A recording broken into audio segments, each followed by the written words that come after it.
આજે વાત કરીશું તાપી જિલ્લાની. તાપી જિલ્લામાં નિઝર તાલુકામાં ગેરકાયદેસર રેતી સંગ્રહ સામે તંત્રની ખૂબ મોટી કાર્યવાહી. કોટલી ગામે આશરે ₹1,86,00,000થી વધુની કિંમતની રેતી અને ટ્રક સાથે સાધનો સીઝ કર્યા.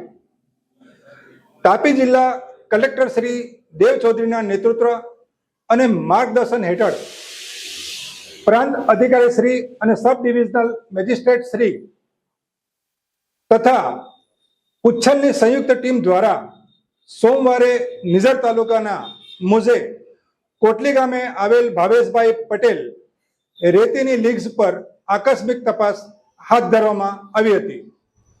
તપાસ દરમિયાન સ્થળ પર હાજર વ્યક્તિઓ દ્વારા રેતી સંગ્રહ સંબંધિત જરૂરી કાગળો, રોયલ્ટી પાસ કે અન્ય આધાર પુરાવા રજૂ કરવા જણાવતા હાજર લીઝના માણસો દ્વારા રજૂ કરેલ પુરાવો અને સ્થળની વિગતો અલગ જણાઈ આવતા તંત્ર દ્વારા અંદાજિત 1800 ટન સાદી રેતીનો જથ્થો અને 16 હોડીઓ, પાઇપ, 5 હિટાચી મશીનો, 7 ચારણા મળી કુલ ₹1,39 કરોડનો માલ સામાન સાથે સીઝ કરવામાં આવ્યો હતો.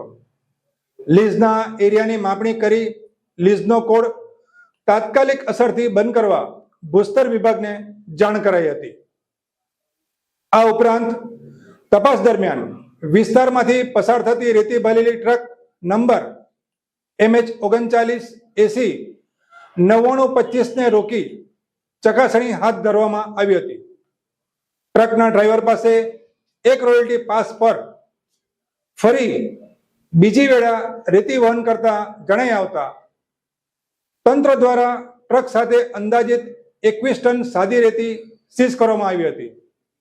ટ્રક અને રેતી સહિતની કુલ અંદાજિત કિંમત ₹47 લાખ જેટલી થાય છે તેમ નિઝર પ્રાંત દ્વારા મળેલ અખબાર યાદીમાં જણાવ્યું છે.